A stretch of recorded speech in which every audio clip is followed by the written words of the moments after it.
அனைவருக்கும் வெற்றிக்கான அன்பு வணக்கங்கள். ஸோ நம்ம TNPSC history 12th standard volume 1 cover பண்ண போறோம். ஓகேவா? ஸோ இப்போ இயர் பிளான் ரிலீஸ் பண்ணிட்டாங்க. ஸோ நம்ம 2 வீக்ஸா வீடியோஸ் எதுவும் போடல.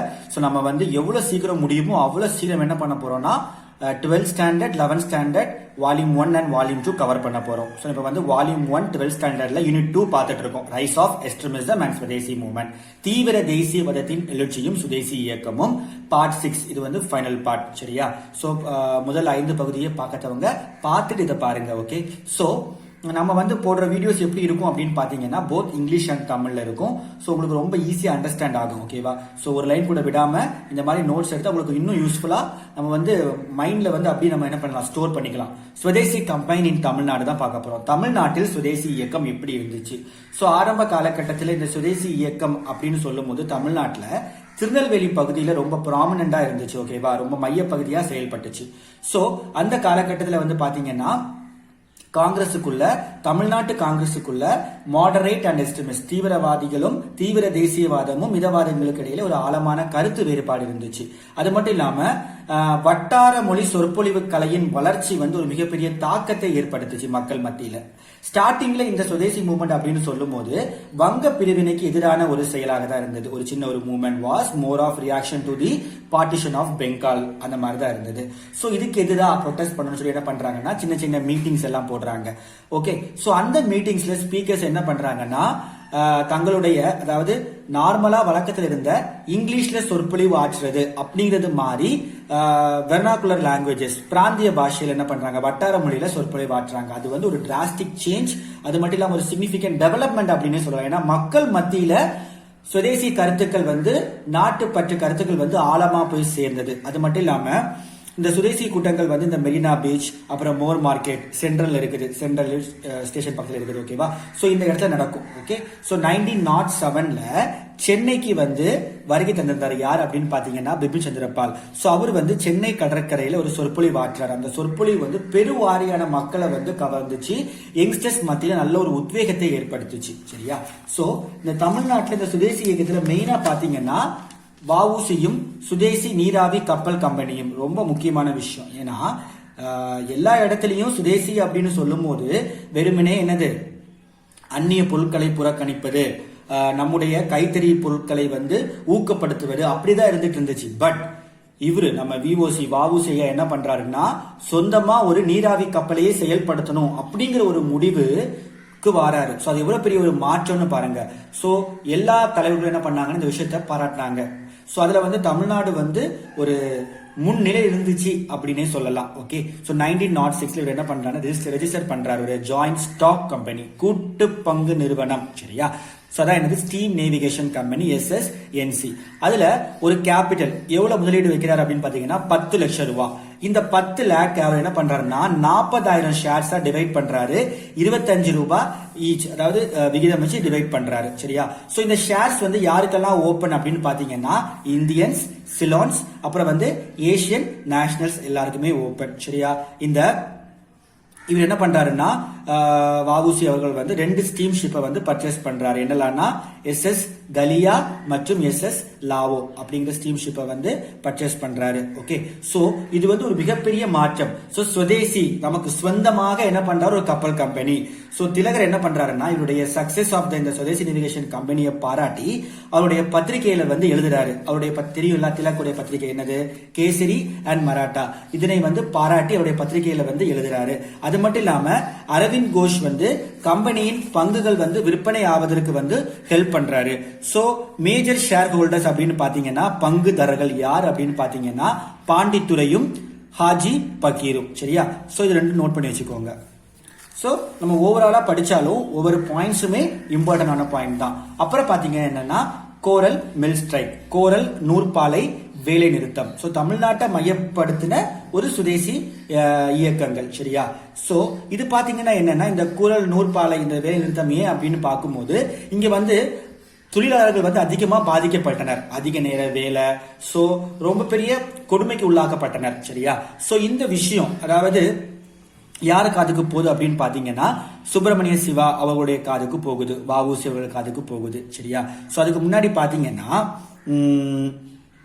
இந்த ஐஎன்சி மீட்டிங் வந்து சூரத்ல முடிஞ்சிருக்கும். எங்க Surat INC Indian national Congress meeting வந்து சூரத்ல முடிஞ்சிருக்கும். அது முடிஞ்சு ரிட்டர்ன் வரும்போது வஉசி அவர்கள் என்ன டிசைட் பண்ணுவாருன்னா, நம்ம கூட சேர்ந்து ஒர்க் பண்றதுக்கு ஒரு ஆள் தேவை. சோ நான் வந்து என்ன பண்ண போறேன்னா, ஒரு பொலிட்டிக்கல் ஆர்கனைசேஷனை வந்து ஒரு அரசியல் அமைப்பை வந்து உருவாக்க போறேன். அதுக்கு வந்து ஒரு நல்ல பேச்சாளர் எனக்கு தேவை. அப்படி அவர் தேடிக்கொண்டிருந்த வேலையில அவர் கண்ணுக்கு மாட்டினதான் யாரு? சுப்பிரமணிய சிவா அவர்கள். அப்போ வஉசி அவர்கள் மற்றும் சுப்பிரமணிய சிவா அவர்களுடைய பயணம் வந்து இந்த இடத்துல வந்து சேர்ந்து ஆரம்பிக்குது. சரியா? சோ இவங்க என்ன பண்றாங்க அப்படின்னு பார்க்கும்போது 1907 பிப்ரவரி மார்ச் மாதங்கள்ல வந்து அடிக்கடி ரெண்டு பேரும் சந்திச்சு பொதுக்கூட்டங்கள் நடத்தினாங்க. அந்த பொதுக்கூட்டங்கள்ல ரெண்டு பேருமே பேசுறாங்க. அது மெயினா பாத்தீங்கன்னா எங்கன்னா தூத்துக்குடி கடற்கரை பகுதியில. சோ மக்கள் வந்து அதிகமா அவங்களுடைய பேச்சுக்கள்ல வந்து ஈர்க்கிறாங்க. சோ மக்களை அணி திரட்டுறாங்க. சோ இந்த விஷயத்த வந்து கவர்மெண்ட் வந்து என்ன பண்றாங்க, ஃப்ரீக்வெண்டா ஃபாலோ பண்ணிட்டே இருக்காங்க. என்ன நடக்குது, என்ன பண்றாங்க அப்படிங்கிற விஷயம். ஓகேவா? சோ இந்த கோரல் மில் ஸ்ட்ரைக் சொன்ன மாதிரி இந்த யாருடைய காதுக்கு போகுது? சுப்பிரமணிய சிவா அவர்களுடைய காதுக்கும் விஓசி அவருடைய காதுக்கும் இந்த விஷயம் வந்து போகுது.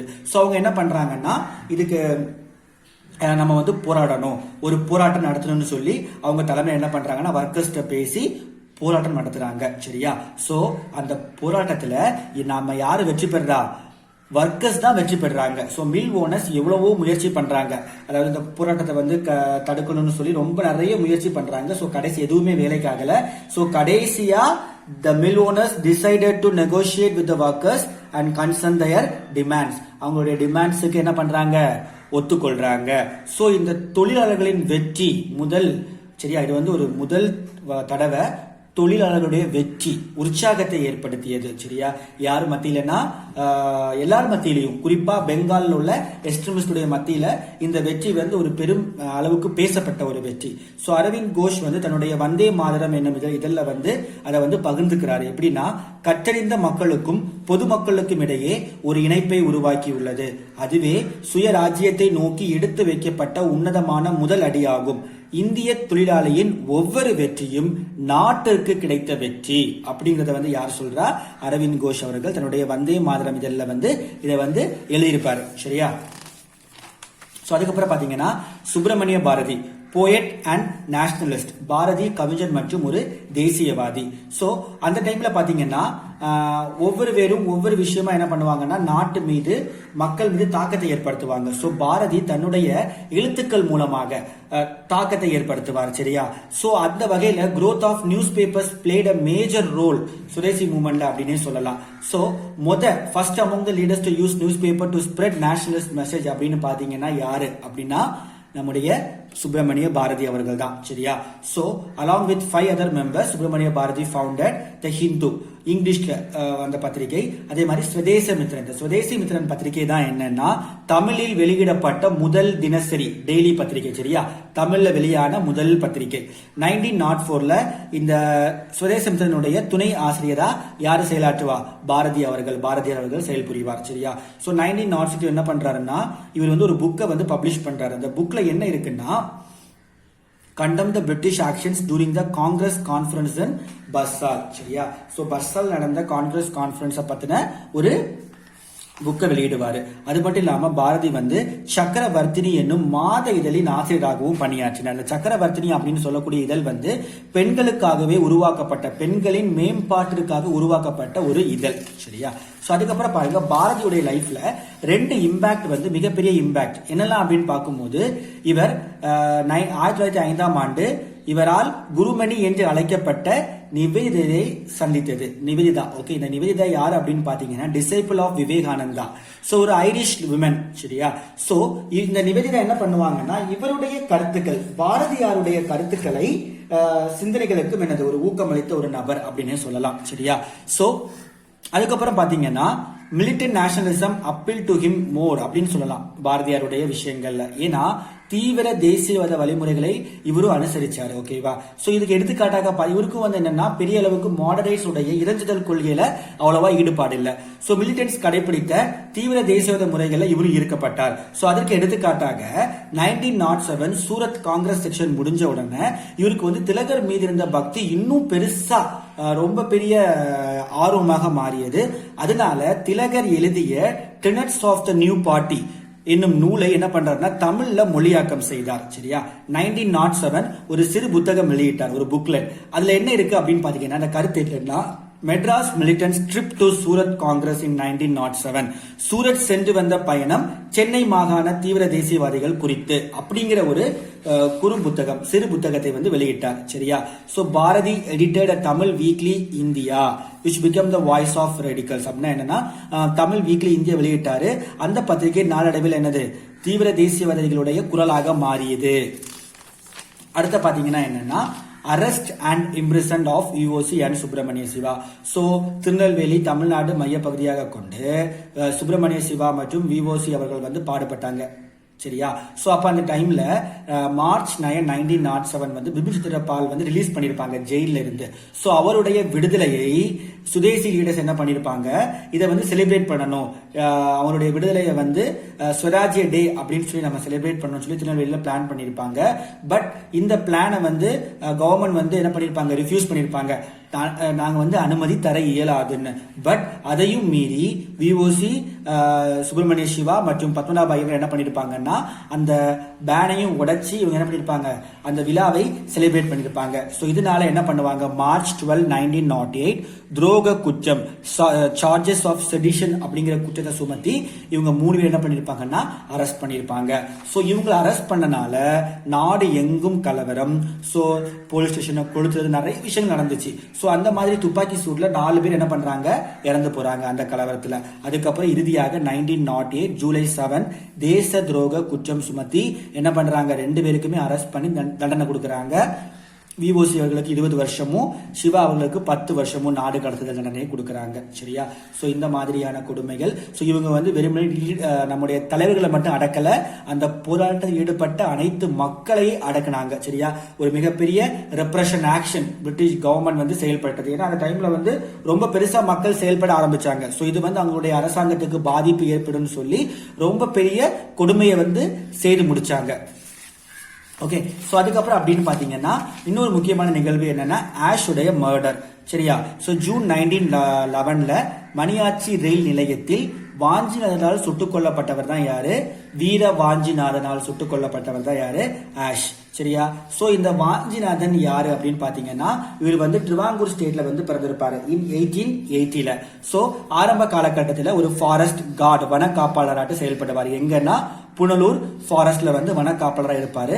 அதுக்கப்புறம் இவர் யாருன்னா member of Bharata Mata association. சரியா, சோ நம்ம படிச்சிருப்போம், நிறைய சீக்ரெட் சொசைட்டி பத்தி படிச்சிருப்போம், அதுல இது ஒண்ணு. சோ இதுல ஒரு ஒன் ஆஃப் த மெம்பர் தான் யாரு, இந்த பாரத மாதா அசோசியேஷன். இவங்க என்ன பண்ணுவாங்கன்னா, ஏதாவது ஒரு தனிநபர் ஆங்கில அதிகாரியை வந்து குறிவைத்து தாக்குவது, அவரை வந்து போட்டு தள்ளுறது, இதான் எங்களுடைய ஒரு மிகப்பெரிய முயற்சியா இருக்கும். அந்த ஆங்கில அதிகாரி வந்து என்னது, மக்கள் அதிகமா கொடுமைப்படுத்தியிருப்பான், ரொம்ப கொடுமை பண்ணிருப்பான். ஓகேவா, சோ அந்த வகையில் என்ன பண்றாருன்னா, சோ இவருக்கு அசைன் பண்ண டாஸ்க் இதுதான். சோ இவர் என்ன பண்றாரு, மணியாச்சி ரயில் நிலையத்துல வந்து அவரை வந்து போய் சுட்டுக் கொள்றாரு. யார, ஆஷை சுட்டுக் கொண்டுட்டு கை துப்பாக்கியை பயன்படுத்தி தன்னைத்தானே என்ன பண்ணிக்கிறாரு, சுட்டுக் கொள்றாரு. சோ இவருக்கு வந்து யாரு துப்பாக்கி பயிற்சி கொடுப்பா அப்படின்னு பாத்தீங்கன்னா, வி.வே. சுப்பிரமணியம் அவர்கள் வந்து பாண்டிச்சேரியில் யாருக்கு துப்பாக்கி பயிற்சி கொடுக்கறாங்க, வாஞ்சிநாதன் அவர்களுக்கு. சரியா, சோ அதுக்கப்புறம் பாத்தீங்கன்னா இந்த பாடத்துல மெயினா என்னன்னா, இந்த ரிப்ரஷன் ஆக்ட். சோ இதுக்கு பின்னாடி எல்லாம் யாரு காரணம் அப்படின்னு பார்க்கும்போது பாண்டிச்சேரி தான் தலைமையாக செயல்பட்டது அப்படின்னு வருது. சோ பாண்டிச்சேரி பக்கம் கவனம் திரும்புது. இந்த விஷயத்துக்கு அப்புறம் இந்த பிரிட்டிஷுடைய ஒரு பெரும் வாரியான அடக்குமுறை தமிழ்நாட்டில் நடக்குது. ஓகேவா, சோ அதுக்கப்புறம் மக்களுடைய பங்கு வந்து ரொம்ப கம்மி ஆகுது. ரொம்ப பெரிய அளவுக்கு என்னது, ஒரு முன்னேற்றம் இல்லை. சோ அதுக்கப்புறம் எப்போ இந்த போராட்டங்கள் எல்லாம் ஒரு உத்வேகம் பெற்றது அப்படின்னு பார்க்கும்போது 1916 தன்னாட்சி இயக்கத்தை ஒட்டி தான் இது என்னது, ஒரு புத்துயர்வை பெற்றது அப்படின்னு சொல்லலாம். ஸோ இதோட இந்த பாடம் முடிஞ்சுது. ஸோ இது கொஞ்சம் பிரீஃபா இருக்கும், பார்த்துக்கோங்க, மறக்காம சப்ஸ்கிரைப் பண்ணுங்க. ஸோ இது முடிஞ்சிருச்சு. நம்ம புக் பேக் கொஸ்டின்ஸ் வந்து உங்களுக்கு தனியாக ஒரு வீடியோ வேணும்னு சொன்னால் எனக்கு கமெண்ட் பண்ணுங்க. Thank you so much.